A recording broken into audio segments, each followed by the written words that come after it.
All right, everyone, welcome back. Clay was just saying a lively, or wait, who was it? A lively day. Oh, Gretchen, it was you. A lively day in the life of David. At following a lively discussion last time, Clay, that's what you were saying. Before we jump into this week, there was a question last week that I said I wanted time to actually look up. I will always admit when I don't know everything, and sometimes I just want to more than a quick Google. So I wrote a note to look up the term that was translated either as resident alien, the stranger among you. There's another term. Um, hey, Sue, um, just looking up what this word actually means and what are the connotations here. So the Hebrew for it is actually a two-part word. It's ger toshav. So Ger is the stranger part of it. I when doing my Hebrew class, I remembered my Hebrew words by mnemonics and associations, and Ger was like Ger, strange person. So that it is showing the difference between the people of the nation of Israel, the Hebrew people, the kind of the culturally together group of people. And Toshav has a sense of residency. So that's the one where it's the people who are it has it's not the residents of a nation because it also has that sojourner. It's the people that are here for a time. So you have the sojourner, these may be people passing through. It's not just like another tribe that's passing through. These are the strangers passing through, but they're staying for a while. They're setting up shop. And so that are some of the dynamics of that term, ger toshav. It is used quite frequently. You could think of it as the migrants, or that would be a equivalent term today. I mean, the people who are not part of the culture but are here. Additional commentary, though, if you look up what was written about around this term in different places of specifically Jewish writing, they were to be considered a ger toshav. There are 7 rules that they were expected to have agreed to and follow. To be it's a little bit more of an elevated status than just someone passing through. So the 7 rules are connected to the Noetic covenant. So after Noah and the flood, these are like the basic rules that all of humanity is supposed to agree to in order to have like a stable life in the world and not descend into chaos. And the 7 rules are: 1, don't worship idols. 2, do not curse God. 3, do not murder. 4, do not commit adultery. 5, don't steal. 6, don't eat the flesh of a living animal. And 7, establish courts of justice. Oh, That last one I found very interesting, that it's like, hey, for order to be in society, like it's not just don't kill people, create your own justice system. So when it's talking about the resident aliens, it's people who have, in a way, agreed to live within the Israelite Hebrew culture and specifically agree to a base level of morality. Yeah, Gretchen? Do not eat the flesh. uh, What was that being? Read that again, the number 6. Yeah, don't eat, or technically it's saying do not eat flesh torn from a living animal. So Well, so what basically, does that mean? yeah. You got to kill the animal first. yeah. So there's actually culturally 2 pieces to that. You have to kill an animal first, but Okay. one of the ways that you tell an animal is dead, they don't have modern medicine that can check if the heartbeat has stopped or if the brain activity's gone. The other way that it is understood is don't eat blood. And so you have to kill an animal and drain the blood During the blood. Okay. Mhm. because that's the life force of an animal. So like if you're eating blood, you're kind of still like eating the life force, so don't do that. So kill your animals, drain them of blood. But it's not that you can't eat meat. Yeah, you can still eat meat. You just have to kill it first. You just gotta kill it properly. It's talking about being humane, basically. Be humane towards the animals that you raise or that you hunt. Yeah. Are there instances in ancient times of people eating animals that are not dead? I don't know of any, but my understanding is what people imagine other cultures doing is not the same as what they actually do. And Mm. so, especially in like colonial culture, if you wanted to say that someone was subhuman, you say that culture is filled with a bunch of cannibals. Normally, cannibalism is actually extremely rare. Mm. And it turns out that that was mostly slander. And so it was probably, if I was to take a guess, it was less likely that people were just taking a chunk out of an animal and eating it, and I more that that was the slander that was used to dehumanize other cultures. like an ear for an ear or something. I mean, I don't, Yeah. Ooh, gross. Yeah, Larry? About 20 years ago, I happened to be in the night market in Hong Kong. Mm. It was my birthday. So I was taken to a special street restaurant where they made rattlesnake soup. And they skinned the rattlesnake alive and then put it in a pot. So Hmm. people Mm. still are cruel to animals.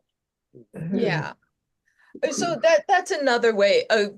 Larry, I appreciate that because there are still practices. Now, granted, the Hebrew people wouldn't be eating octopus, but there is a culture where you eat live like little octopuses, or the idea that you can just throw lobsters into a pot of boiling water. It's if you were to, as we've talked about, build a fence around the Torah, as in don't get close to breaking the rules, one of the rules I would expect is not only don't eat food from the living, kill your food before you cook it. So all of these things are thinking about like how if someone is coming into our area, if someone wants to set up shop, if someone wants to be a part of our world, but they aren't necessarily interested in doing the process to uh become like, for lack of a better term, go through the conversion process. That is kind of more of a modern idea still. But if someone doesn't want to convert to be a worshiper of the Hebrew God, but still wants to live in the area, what do they have to do? So, anyways, any further questions on the resident alien, the sojourner, the person in our area? All right, cool. Well, let's jump into our section for today. I gave you all 3 chapters. I hope it wasn't too much. It was a very eventful set of stories. But the other thing I realized is there's a lot of names going on. So let's do a quick refresher on who is who, and so we know that Terrific. who we're talking about and why they're important. So one of the first people of major importance is Abner. Do you all remember who Abner is? He was Saul's general. Oh, I couldn't remember that. You pay attention to it because it's Abner. It's a familiar name. Right. So this is Saul's top military guy. Okay. This is his war general. This is the guy always at his side. There's an additional thing, part of this, of who is Abner relationally to Saul? Does anyone remember that? Probably he a got twice nephew? those. Close. It's his uncle. Okay, okay. So, just knowing how many kids people had in generations, there's a likelihood that Abner is around the age of Saul. Right. Like, that's not out of the ballpark. He's not some decrepit old man. He is a very good fighter, um, top general, but he's also a direct relation of Saul. So he would be technically also part of the royal family. Hmm. So does Uncle anyone Abner. remember what happened last week with Abner? What did Abner do that made people mad? Well, he killed somebody, right? Yes, he did. To kill the person, kill somebody who was related to somebody who killed him.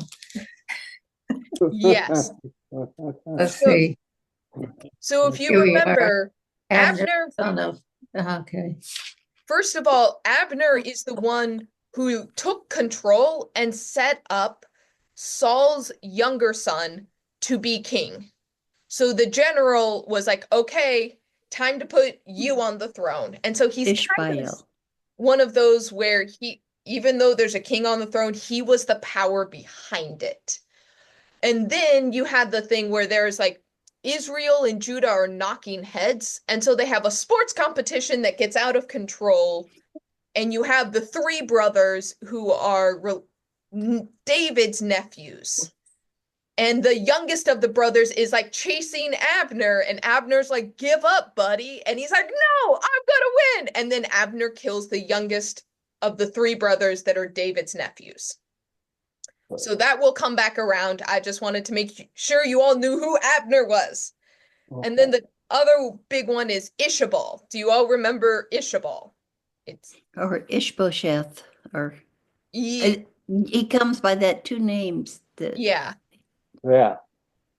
I kind of like Ishbaal, but now that you said last week that he didn't really worship Ishbaal, I thought, well, okay.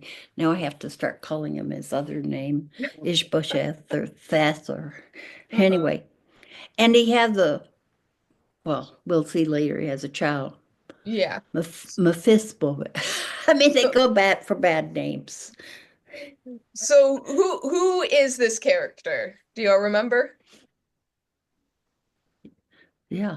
Well, He's Saul's son. Mm-hmm. he's okay. Saul's son. Yeah. So he is the one that Abner put on the throne.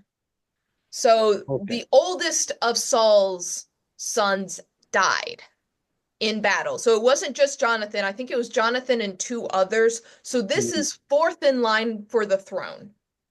Okay. To put this in context, because we're going to use a few context clues to give texture here. We get the age of David when he assumes the throne later on in this passage. So David's around 30, which to me, I'm 33. That's wild. Thinking that a 30-year-old on the rule an entire nation.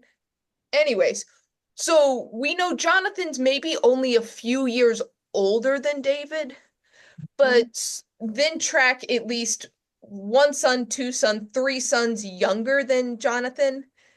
Ishbaal, yeah, there we go. He's probably early 20s, late teenager, early 20s. I'm gonna take a guess. He's much younger. Yeah, Larry? Well, remember though, with multiple wives, you can have multiple children in the same year. Yes, true. David certainly made a go of it. Mhm. Right. There is indication though that Ishbaal is younger, if nothing else, he has less training. Because notably, he wasn't in battle. So that's the other context clue that he actually may only be a teenager, is because everyone 18 years and older would be drafted into the military. So he actually may be 17. Okay. And I think we will also see a little bit of immaturity come out a little bit in him and not wise decision making. And I think that makes sense of someone who thinks they're an adult but isn't quite there yet. All right. Other than that, so that's setting the scene. Any other initial thoughts before we jump into the story itself? All right, let's go. Let's jump in. So, chapter 3 begins very bluntly that there's a long war, that this is not an easy transition of power. David doesn't just like walk into town and everyone bow down at his feet. There's a lot of people that very much are still supporting the family of the original king of Israel. And so David grows stronger and stronger, and the house of Saul becomes weaker and weaker. We get a slight excursus into David's family. You'll notice he is listed as having 6 sons by 6 different women. We recognize some of these, we don't recognize other of these. Yeah. Any thoughts on that real quick? What happened to the daughters? Were they so insignificant they wouldn't even be mentioned? Oh, actually something worse. We will learn about his daughter later. Oh Good dear. things do not happen. Right. So hold on to that thought. Daughters would not be listed in the official lineage, but we do have some stories. And like I said, they are pretty awful. So we will get to those in time. This is really an example of foreshadowing. I mean, this whole thing about the names here is Yeah, I don't have a list of the translations, but you can rest assured that most of these names have meanings in translations. oh. It just is common practice at the time. Mhm. The ones remember the first and the third name. They will come back around. I know this is just a list, but like you mentioned, it is foreshadowing. So Amnon and Absalom are 2 Absalom. names to remember. Absalom. Oh, Absalom. I know, poor Absalom. That's So, him from that long hair. mhm. Okay. All right. So keeping the momentum going because we have a lot to cover here. Yes. After getting a quick look into David's family, we jump back to his rival's house. And this is where I think we see Ishbaal make a poor judgment. So he accuses his top general of sleeping with not one of his dad's wives, but one of his concubines. Mhm. And so this would have been considered infidelity, because these like concubines were the property of the king, and the property would be inherited.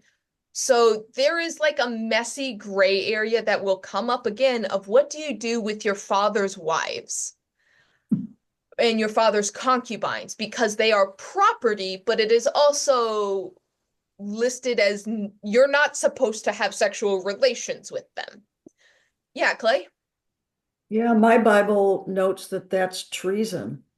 Yeah. Yeah, that's pretty bad. It would be, I mean, in a way, it's stealing from the king. Mhm.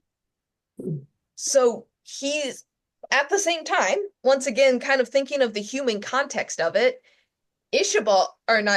Abner is still a fairly young guy, and it could be understandable that one of the women in Saul's court and him may have gotten along well, may have been like, oh, well, we can't do it till the king's dead. And like, you could see how the human part could play out. Mhm.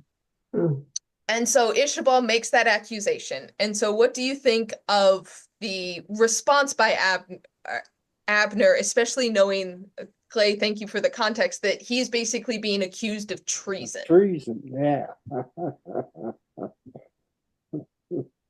Am I a dog's head? Now there's an expression for you. Mhm. We usually talk about the other end, but Mhm. a very interesting expression. Yeah, Clay? Well, again, I've got an annotated Bible. It says that a dog was an unclean animal. So to refer to a dog that's a definite slur. Yeah, you're against not talking someone. about a cute puppy that you feed, that you take care of, that you pick up its poop. No, we're talking about street dogs. Yeah. And if you've never been in an area that has like feral street dogs, they are A, mean, and B, kind of scary. Mhm. And they're also gross. Mhm. And so at this point, Abner literally put him on the throne, and he's kind of like, well, if I put you there, I can also back the other guy. So that's when he's like, so long, farewell. I'm going to David, since you evidently don't respect me. Mhm. Oh, Is that a reasonable response? Is that a hot-headed response? Like what's going through Abner's head here to literally switch sides so quickly? I think it could have been a reasoned response in relation to the way things are going. I mean, I think he's got his eyes he's looking down the road, and it's not so good here. Mm-hmm. I don't know. Who knows? Mhm. Well, You know. David was sort of winning the war, was he not? Mm-hmm. I mean, it says Saul's troops were declining and David's were coming up, and so maybe Abner decides, well, it's time to join the winning side. Using this as the excuse to jump ship. Yep. That if Ishbaal was winning, he would have done more supplication, maybe been a little bit more deferent. But because this king's even losing, he's like, why am I sticking around? Mm. Yeah. So what does it say though about loyalty? Because at first it sounds like Abner is like loyal on loyal. He was willing to challenge David by putting kind of his own king, the rightful heir of Saul's family. Or is this he's just making calculated decisions here? Or he made a mistake by dallying with one of the Saul's concubines.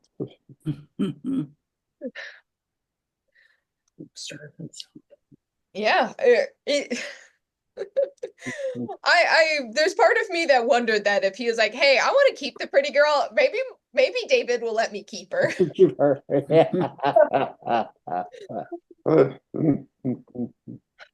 So, they exchange correspondence first. And so Abner writes a letter to David saying, "Hey, I want to come to your side." And David's response actually answers a question that I think we've had asked before of what happened to David's first wife? First wife. What had happened? I don't have the verse number, but when David goes on the run, his wife, Michal, she helps him escape, but she stayed behind. And so Daddy Dearest remarried her. There is laws in Leviticus of like what is considered abandonment, and enough time had passed that King Saul was like, I'll make another arrangement, and he married her to someone else. Mhm. And so at this point, David's like, I want my first wife back. Mhm. I collected so many foreskins Why? for her. I don't, I want her back. Remember, he had to get 200 foreskin. getting greedy. Right. So, I mean, is this just David wanting her for like what reason could you imagine he already has 6 other wives. Why would he want his original one back? Well, first love is often the strongest. Mm-hmm. Is it a test? Is it a test of loyalty to make him do that? It seems so cruel. Of course, David's pretty cruel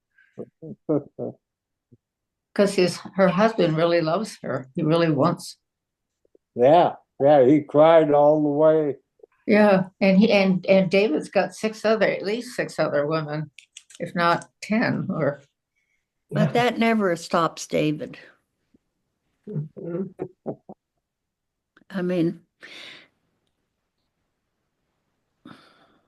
And he sleeps with all of He- them, or at least a lot of them, since he's fathering children. Yeah.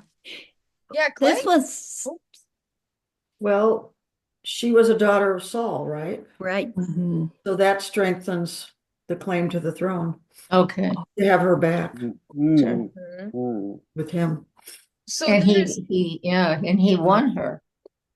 Yeah, Yeah. Yeah, and he mentions how he Right. what he did to get her too. So Mhm. um, So there's a few ways you can read that, but I think that is kind of going up the correct alley is that A, she was a prize. He wants his trophy. Second part is, yeah, his claim to the throne is strengthened by her connection. But the last part, if you want to be charitable to David, he promised Jonathan that he would take care of all of his family. And so she would be considered part of his family. And so by bringing her back into the royal palace, he could argue he is taking care of her to the best of his ability. That's if you want to be charitable. mm. Good. But she played a significant role in his early life, and as I recall, there were some good times back when he was with Saul. Yeah. Yeah. So, I mean, once again, if you want to be charitable, you could argue that, hey, like, good old days, like, I still love her. And not realizing that she has set up a whole life without him and kind of like hoping to have some of that back. But still, upon seeing her come with a weeping husband behind her, what does that make you like? What does it feel like to see that and just have the husband be dismissed by Abner, saying, just like, go back, leave? Mm.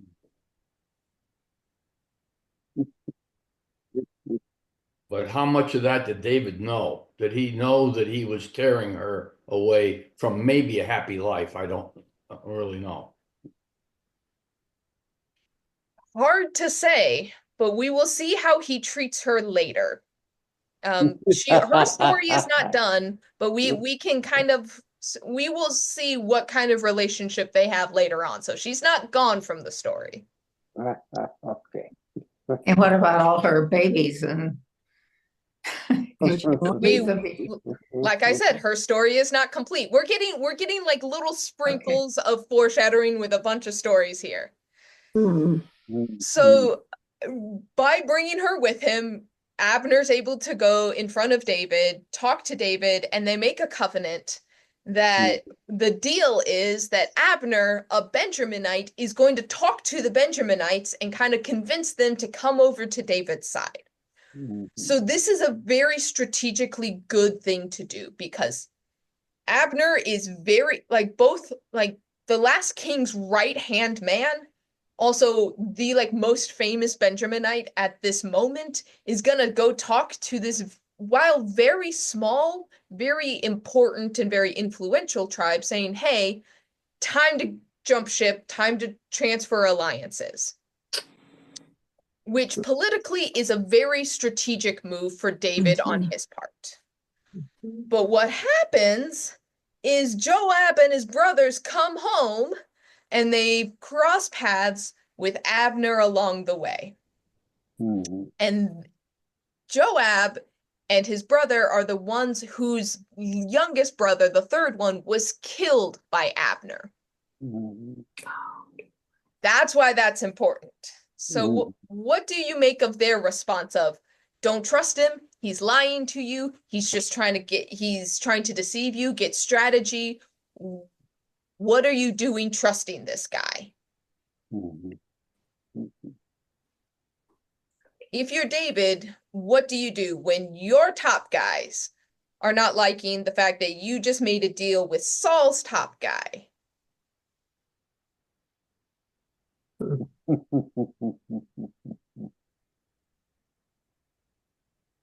It seems that didn't David trust Abner? It seems like he did. He did. It must, yeah. Mhm. But David trusts Abner, the killer of these two's brothers. So how does it feel if the king trusts the murderer of your brother?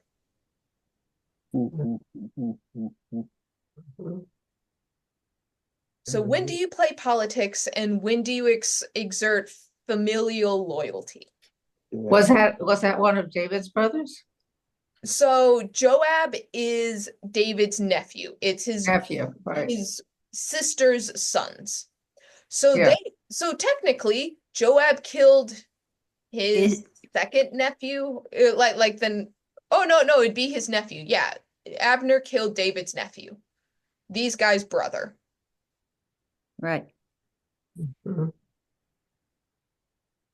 But David didn't know it. I mean, the story is David was not involved in this, was he? I mean, So it was David. Abner met. Mhm. So David was neither involved with the sporting event that went out of control, and he's not involved in the future events that Joab is about to do. Mhm. So again, like without the king's knowledge, Joab decides to take justice into his own hands. There is rules on kind of on his side, eye for an eye, tooth for a tooth, blood for blood. And so this would be considered somewhat of an honor killing, although not through they do have somewhat of a judicial system, but it is extrajudicial. And they so they find Abner, and Joab and his brother kill him. David finds out, and David's less than happy about this. So why is David unhappy? Well, Abner's a good general. Yep.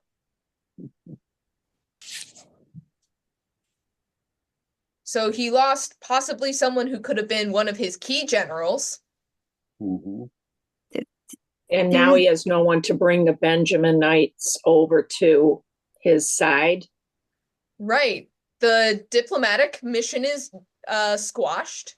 Not only that, not only is the Benjaminite mission or diplomacy dead, David's court just killed their guy. Yeah. Yeah, Gretchen? I think there is in verse 29, there's may the blood guilt fall, and may this, the house of Joab, never be without one who has a discharge, who has a defiling skin disease, or who holds a spindle. That is a woman. Or who falls by the sword, or who lacks food. Just being a woman was a. So holding his mind doesn't say anything about a woman, but you're supposed to know that who holds a spindle is a woman. That would So be my guess. there's a translation. So that is a literal translation. There is context missing there. Okay. So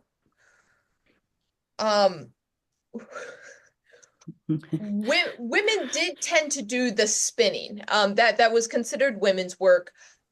What they're talking about, or so while the term is used spindle, which there's various types of spindles. There's like a drop spindle where literally it is weighted and you pull little pieces of yarn or flax at a time and the weight pulls it down and spins to put the spin in the yarn. There's other ones that are maybe common. That I think is one of the most common ones. There's another one that like you could roll on your leg. But the issue is what do you do with the wool? Because you need to keep the wool out of the way of the spindle. And so what women often used is something called a distaff. So it's a big stick that you can put a hunk of wool on.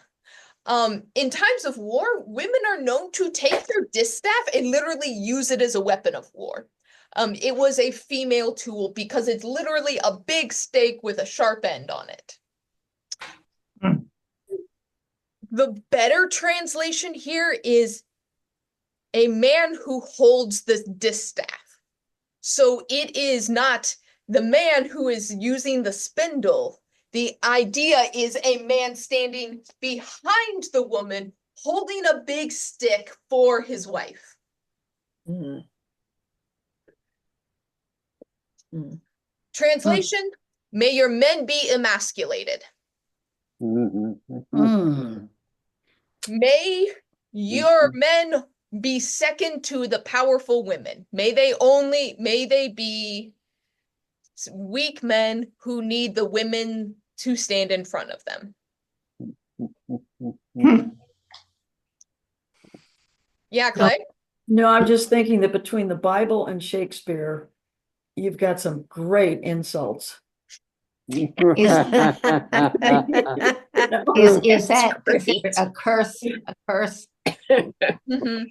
It's a curse. Okay. Yeah. Yeah. Yeah. So, I mean,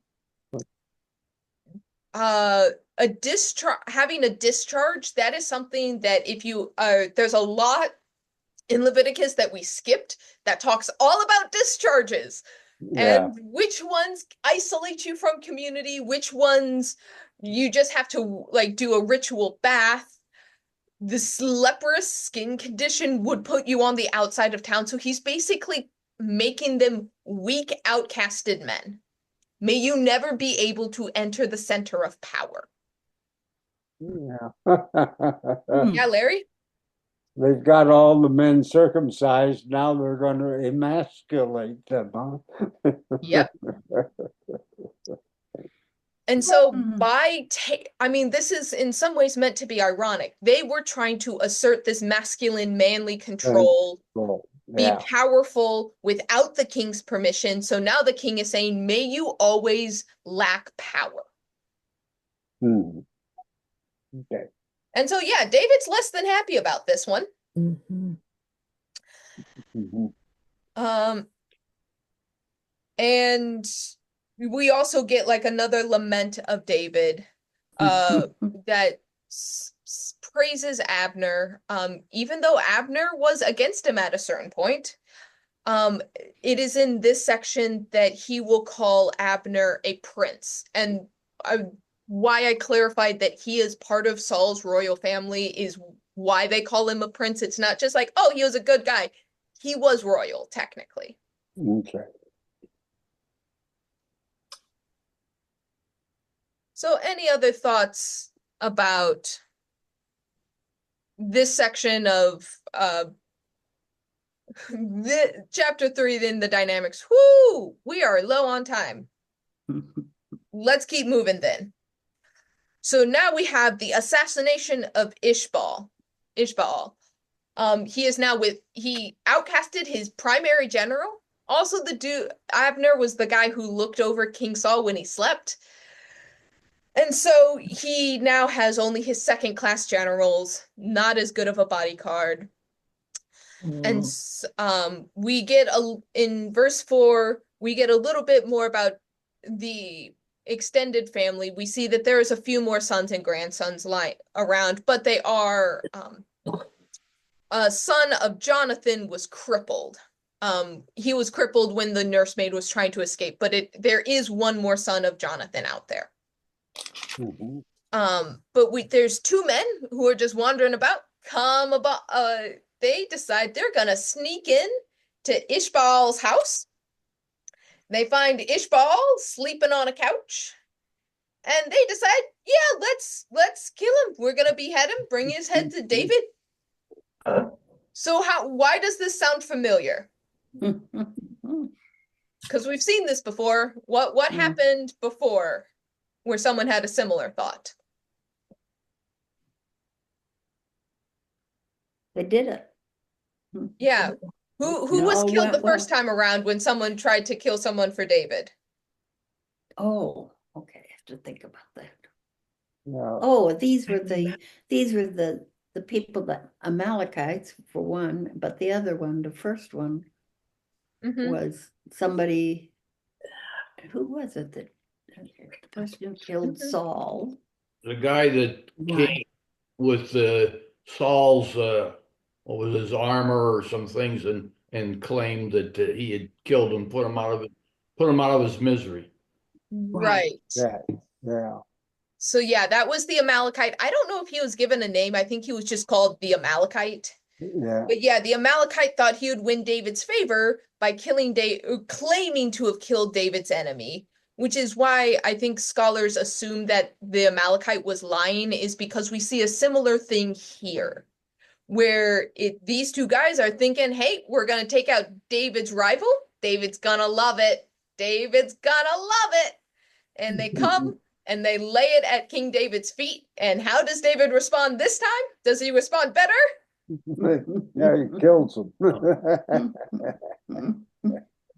He's even worse. Mm-hmm. Yeah, his Just- response is, you thought it went well when people told me King Saul was died? You think I'm going to be any happier when you kill his son? No. So what are we learning about